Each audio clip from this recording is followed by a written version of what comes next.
The movie opens up with a news channel stating that it has been 298 days since the first manned mission to Mars left from Alpha International Space Station with 6 astronauts, 4 men and 2 women. Right then, the channel crew manages to establish a connection with the captain of the astronauts group, Andrei Vishanak. The reporter questions him about what their chances of discovering water on Mars, and most importantly, returning home alive. In response, Andrei replies that he is very optimistic about their mission, as all the crew members are well trained to do their job. Next, we see the group of astronauts getting ready to land their spaceship on Mars. Unfortunately, at the last second, something goes wrong and their lander malfunctions. This causes the spaceship to crash into the Martian surface. In the aftermath, the first one to wake up is Herbert. He contacts their instructor, Lowell, back on Earth, and reports to him about the crash. Lowell wants to know if everyone is okay, but Herbert doesn't have that information yet. He goes to check on his fellow astronauts, asking if they are all right. 4 of them, Luca, Jenny, Fidel, and Susanna, confirm that they are okay, but Captain Andrei remains silent. Herbert gets worried and approaches the captain's seat, only to find that he's not breathing. Panicked, he calls Jenny, who is the medical expert, to check on the captain. She frantically inspects his pulse and sadly confirms that Andrei died due to a broken neck from the crash. In the following scene, everyone begins checking around the spaceship to try and make it work again. However, they have no idea what caused the failure and eventually the crash. They even consult with Lowell, asking him to take a look into the database of the system, but nothing shows up. Afterward, the group gathers in the cockpit and everyone asks Susanna, the second in command, about what they should do next. Susanna just replies that they can do nothing other than wait for the rescue team from Earth to arrive there and take them away. Hearing this, Luca gets enraged and states that a rescue mission from Earth will take more than 26 months to arrive, and by that time, they will already be dead. Moreover, they only have resources for 1 year. In this precarious situation, Herbert is the only optimistic guy, and he mentions a possible hypothesis for their survival. He suggests using limited resources right from today so that they can have more time until the rescue team can find a way out. Herbert also requests his colleagues work as a team and try their best to find a solution. He then asks Luca to provide him with a detailed list of the resources they have. After this, Susanna assigns a task to each one of them. Luca is given the task of finding out the best way to make their resources last longer. Similarly, Fidel is assigned to investigate the major reason for their crash. Jenny is asked to make more space in the spaceship, and if the spaceship doesn't have space, what the hell is it good for? While Herbert is supposed to experiment with the feasible ways to extract water and oxygen from the surface of Mars. Later, Fidel shows Susanna that they've landed far away from their planned spot. He uses satellite pictures to prove it, and starts investigating why this happened. Meanwhile, Herbert enters the room and mentions the way to get oxygen from Mars without using their main energy. He suggests they use the leftover cryogenic fuel in their propellers to do this. It's a way to get oxygen without needing much energy. However, Luca isn't too sure about it. He's worried about the safety of the fuel tanks and using cryogenic fuel in this way. Afterward, Luca, Herbert, and Jenny go outside to bury the dead body of their captain. Once they complete the task, Luca and Herbert make their way to check into the engines and propellers. Meanwhile, Fidel speaks with Susanna, praising her leadership capability and composure in such a tough situation. In response, the latter confesses that she is also afraid of death, but cannot express her emotions, as she wants to motivate everyone. Moments later, the remaining 3 return to the cockpit with gloomy faces, and Luca states that they have lost their engines and have no cryogenic fuel to begin experimenting with the reactions. However, Herbert walks in with a block of clear material, similar to ice, and tries to impart optimism to the others, mentioning that there is the possibility to find water. In the following scene, the team converses with Lowell and inquires if he got any information about the crash. Lowell replies with a no, and also reveals that no rescue missions are being discussed as of late. Hearing this, Luca suggests that they hold a meeting to discuss their chances of survival and their plans to move forward. The scene then shifts to their meeting, where Luca mentions that they have resources only to survive for 12 months. He also states that this time frame is not enough for any rescue team to find and take them back to Earth. When Susanna asks him how many of them can survive for 2.5 years, Luca replies that only 2 of them can. After getting this information, Susanna inquires with everyone if they agree with Luca's calculation and estimation. When no one objects, she takes it as a yes. and begins contemplating their duties and importance in the ship. After a while, Susanna comes up with the conclusion that Luca, being an engineer, knows how to operate and keep the ship running, while Jenny, a medic, is essential in every situation. At last, she says that the remaining three, including herself, need to go on a death mission and end their life to let the two survive and take their messages to Earth. Herbert is a bit skeptical about the idea, as he wants to fight until his last breath, but after Susanna makes him understand their main mission, he agrees. The following day, the group wakes up after their 5 hours of peaceful sleep. Then, Susanna, Fidel, and Herbert, who was refusing to comply before, put on their spacesuits and get ready to go on their death mission. These suits are like special outfits that keep them safe in space. To Luca's dismay, Herbert puts some extra oxygen cylinders in his bag in case of emergency. They hug each other one last time and say their final words. Then, they put on their helmets and close their suits tightly. They finally look like proper astronauts now. Next, Susanna, Fidel, and Herbert step outside the ship. It's a strange feeling knowing that they won't come back. Luca suggests that they use bits of energy and air in their suits to capture pictures and videos of the Martian surface. They want to share this with the people of Earth, so they turn on a special device to send the images back to their crashed spacecraft. Susanna and the two then set off on their 5-hour-long journey to find the edge of the valley. While walking down a deep gorge, Herbert feels difficulty in breathing and realizes that his oxygen supplies are gone. With no options left, he requests his friends carry on with their journey, while he sits there and dies peacefully. Fidel and Susanna are devastated to see their friend go like this, but they have no choice but to continue. After a while, Herbert lies down on the Martian soil, and peacefully,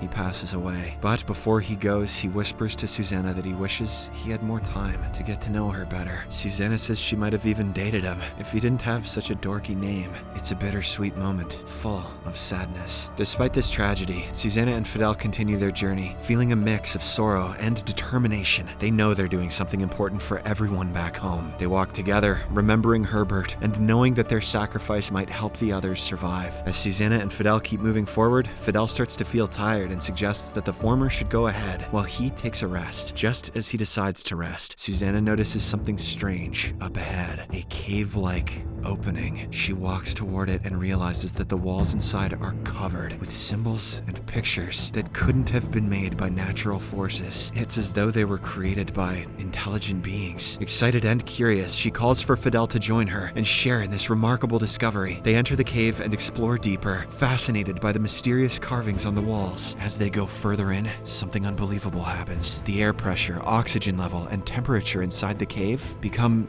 normal, just like on Earth. This is a big surprise, especially when Fidel's oxygen tanks are about to run out. He takes off his mask and realizes that they can breathe this air. It's a moment of relief and astonishment. However, inside the caves, their communication with the spaceship stops working. Luca, back on the ship, tries to reach out to Fidel and Susanna, but doesn't get any response. Luca and Jenny begin to worry, assuming the worst, that their friends might have died. It's a heart-wrenching realization to think about. But then, their own situation takes a sudden turn for the worse. An alarm blares in the ship's cockpit, indicating that the air inside the ship is leaking out. Jenny starts to panic and asks Luca what's happening. He explains that the sensors meant to detect this kind of problem have failed, and reveals the shocking news that about half of their oxygen has already leaked away. This is a huge problem, because even with just 2 people left, they won't have enough oxygen to survive until the rescue ship arrives. It means they might die a year before help comes. As the gravity, or lack thereof, of the situation sinks in, the leak worsens. Luca suggests that they should make the most of their remaining time, finding comfort in each other's company. In a moment of desperation, he shares a suggestion that surprises Jenny. He proposes that they should have a physical relationship because he believes they'll die very soon.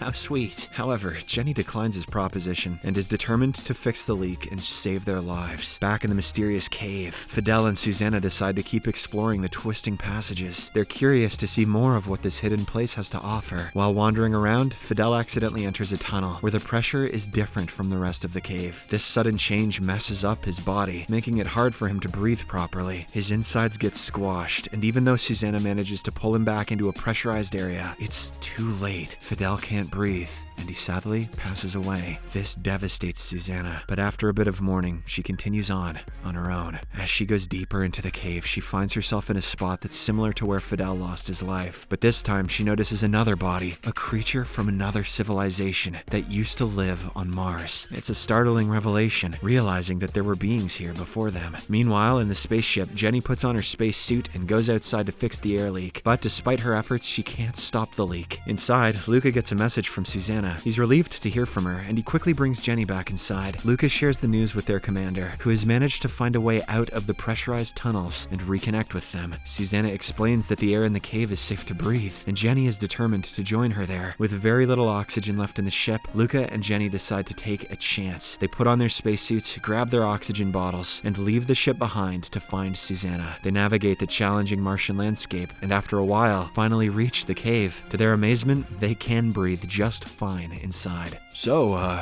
threesome? Says Luca. Following this, the three of them make some incredible discoveries. They find a lake with drinkable water, which somehow hasn't frozen. They also come across simple plants that have managed to survive. And they figure out how to start fire, giving them a way to stay warm and cook food. In the last scene, with their newfound resources, they decide to try and survive as long as they can. They use the water and plants to sustain themselves and keep the fire going. The future is uncertain. They don't know if they'll be rescued, or if their survival plan will even work. The movie ends, leaving us wondering about their fate, but they're determined to make the most of their situation and keep fighting to stay alive on Mars. Subscribe for more videos like this, turn on notifications, and leave a like to help the channel out. Thank you for watching.